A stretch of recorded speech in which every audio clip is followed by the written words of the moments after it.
Now, I'm gonna keep it a buck with you. I had no idea what the hell Revolve Fest was up until like 3 weeks ago. I knew about Coachella. I had no idea what Revolve was. I knew they were a fashion brand, but I also knew it was stupidly expensive, so I was never going to buy anything from them. Like, hello? That has to be a joke. Emily, I'm a recruiter, a career coach, and you are probably confused as to why I want to talk about Revolve Fest. I actually think there's a lot that can be learned from all of these scandals and the mess and frankly like the Fire Festival vibes that Revolve gave out this year. There's a lot to be learned from a business perspective, but more importantly from a contract side of things and what you as an employee or a content creator should be looking out for in your contracts to avoid being put in situations like this. I'm not going to say that you're going to get stranded in the desert, spoiler alert, like a lot of the influencers who went to Revolve, but there were some really shady things happening from a negotiation side of the world coming from Revolve, and I want to talk about that from an employment perspective, from a contracts perspective, and frankly just talk some shit about what went down. So let's get into it. First things first, if you're here and you're enjoying this video or you think my other career content is going to be helpful, please subscribe, leave a comment, hit that like button. I'm going to put my coffee down because I need to go full Italian mode to talk with my hands for this one. Let's just start off with the basics. What is Revolve? In a nutshell, clothing company, in my opinion, kind of overpriced. I feel like you could get that stuff anywhere. But what's interesting about Revolve as a brand is their business model. So if you're a clothing brand like, I don't know, let's say Aritzia, you make money consistently throughout the year. Probably 90% of your sales comes from in-store or online retail, and a sliver of your earnings comes from things like influencer marketing and events. Yeah. In addition to that, a clothing store like Aritzia or The Gap, whatever, think of any retailer, they're going to have their biggest peak sales season in Christmas time, in December, over the holidays. And that's pretty much how most of Revolve's competitors operate. You look at companies like Pretty Little Thing, like Fashion Nova, their revenue really peaks in December, obviously, or in November in advance of the holidays. What's so mind-blowing to me about Revolve is that their business model is fundamentally baked into their influencer marketing plan. What is mind-blowing to me about how Revolve works is that 70% of their revenue comes from influencer marketing. 70%. So if Instagram were to shut down or break for a day, do you know how much money they would lose? I don't. I didn't calculate that. Do you know how much? However, Revolve's peak shopping season, their peak time to get revenue, is 2 weeks before Coachella. It's 2 weeks before Coachella. And a big part of that is because their clothes obviously are very like Coachella fashion. Girl. Like, come on. Anyways, because their clothes are obviously super aligned to the Coachella vibe, and when you think of Coachella, fashion-wise, oftentimes people immediately think of Revolve. So over the last couple of years, excluding the pandemic, they hosted something called Revolve Fest, which was basically like a pre-party for Coachella. So Coachella obviously is like a 2 or 3 day, is it 2 or 3 days? It's like a few day long music festival. Revolve Fest basically was like the pre-party for Coachella. They rented out this big venue. They had very Instagrammable like sculptures and flower walls. It basically was just one giant photo op, and they only invite influencers. So they're only inviting influencers. They have to post a certain number of times to attend, and they also need to be wearing Revolve clothing. So duh, you've got this massive spike in Revolve sales preparing for Coachella, but then a huge part of their business model is making money from influencers posting in their clothes during Coachella and at Revolve Fest. Influencers make up $700 million of their profit every year. $700 million. I'm just gonna let you sit with that number. So given that there wasn't a Revolve Fest over the last 2 years because of the pandemic, and that really impacted their sales, Revolve wanted to go all out this year. And you know what? They did. They went all out, and baby, did they miss the mark, or did they miss the mark? So basically, they rent this massive venue, and when I say massive, you're gonna learn what that means in a second, but it was 5 kilometers away from Coachella. So they invited 5,000 influencers to come to this event, enjoy the pre-party, post lots of photos, and then they would handle the transportation from Revolve Fest to Coachella, and here's where shit hit the fan. So there's really 2 main issues with what happened at Revolve Fest this year. The first is the shadiness with their contracts, and the second is with the event itself. I'm going to start with the contracts.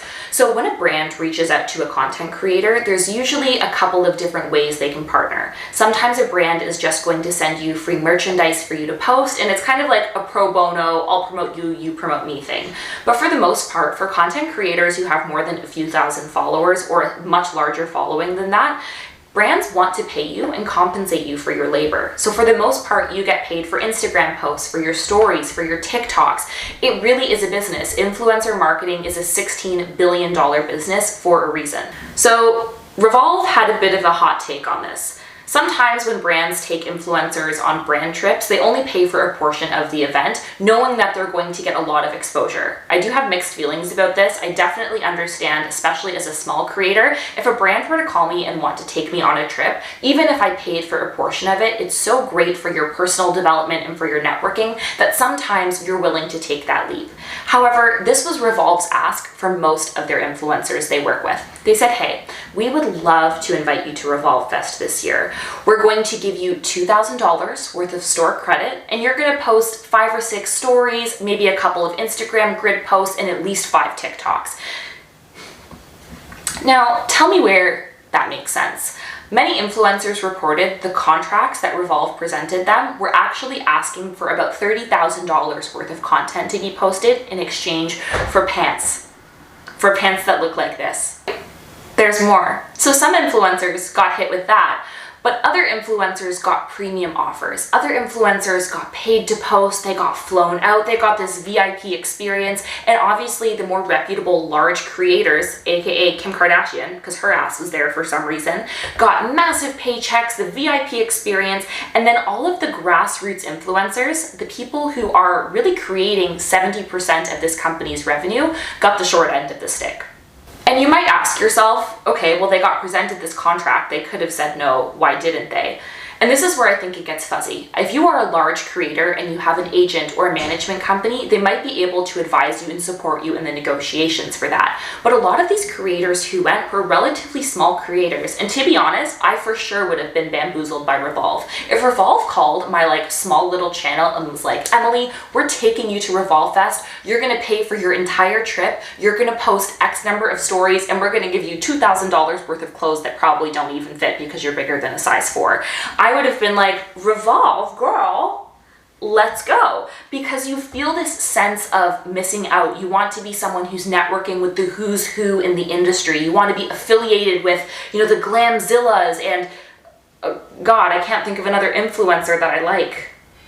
With Glamzilla, I don't even know if she was there, but you know what I'm saying. You want to be there to be a part of the community, and I totally get that. So I think a lot of people just haphazardly signed these contracts, showed up, and they hoped for the best. And this is what I want to say. It's okay to say no to business opportunities that aren't compensating you for your work. Those pairs of jeans are not going to pay the bills. And the same would go for a 9-to-5 job. Just because they're offering you money doesn't mean they're paying you fairly. Just because it's minimum wage doesn't mean that it's livable wage. And I know we don't always have the luxury to negotiate, but really rely on your network and do deep research before signing these contracts. And I'm not going to say that you're going to land at some weird mystery festival that's going to treat you like shit and give you ugly clothes to wear. I really shouldn't talk this poorly about Revolve.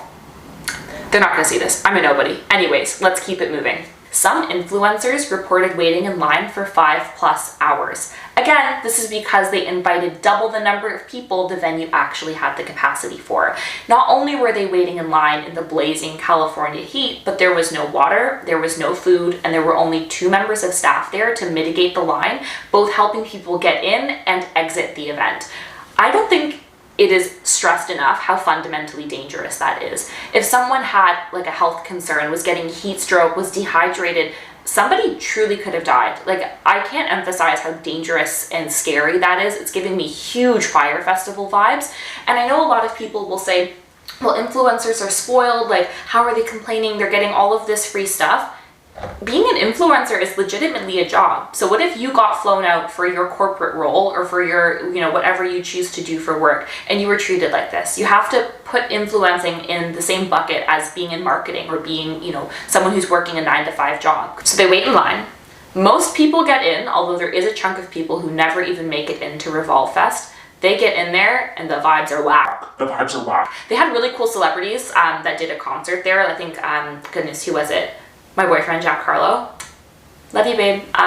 He was performing. There were a couple other people, like they had cool celebrities there, and they obviously had a couple of big name celebrities like Kim Kardashian posting and whatnot, but you walk in and it's literally just a photo op. In addition to that, there's different tiers of influencers at the actual event. So the top priority influencers got onto this like VIP celebrity sky deck. They've got like catered everything, and then all of the smaller creators are just like general population, which is fine. I understand why you might have tiers to this event, but you don't get to treat a massive segment of your revenue generating population like they're nothing, because they're not. So Revolve was supposed to manage the transportation from Revolve Fest to Coachella. It's literally 5 kilometers. Like, that's a 25-minute jog. Not for me, but for someone who's in shape, that's a 25-minute jog. People were waiting in line for hours just to get onto the trains or the buses or the shuttles. I think they were shuttles that they offered to get to Coachella. Some people were turned away at Coachella because they were, arriving too late based on how messed up the transportation was from Revolve. Remembering there's only 2 people there to support the influencers, 2 people on staff, no water and no food the entire time. And the proof is in the pudding. It's a massive industry from a revenue generation perspective, but I think how Revolve is treating their content creators is just the tip of the iceberg. It's like they're leaning on these grassroots or smaller creators to generate mass amounts of income, just for them to be treated, frankly, like they're disposable because the market is so saturated. I can't emphasize the importance of only signing contracts that feel good and never feeling pressured to be with the who's who or to be with certain people, and relying on companies to treat you well, because oftentimes they will not. I understand how you drop the ball this much. If your entire marketing strategy is influencer marketing, how are you treating your influencers like this? Like, I think this is the perfect metaphor for all of corporate America, where these companies treat us like crap and then they're like, yeah, well, we'd fall apart without you. Make it make sense. All I'm gonna say is there is power in word of mouth. There's a power for your brand, there's a power in influencer marketing, and there's a lot of work to be done on how we support independent contractors and content creators. And until then, all we can do is advocate for ourselves and say no to opportunities that frankly just don't make sense. So if you liked this video, if you want more videos like this, because I've obviously been really enjoying doing this whole industry exposed side of things, please let me know in the comments. Let me know if you have any questions or feedback or things I can help with. But also, if you want more career advice, like specific to industry and how to answer certain questions, I have so many playlists. I'll try and leave a key card up here somewhere or link the playlist in the description. Please go check them out. I do lots of content on careers, confidence, as well as commentary on what's happening in different industries. You can check me out on Instagram and TikTok at emily.b.recruiter. And until then, I'm gonna revolve my way out of here.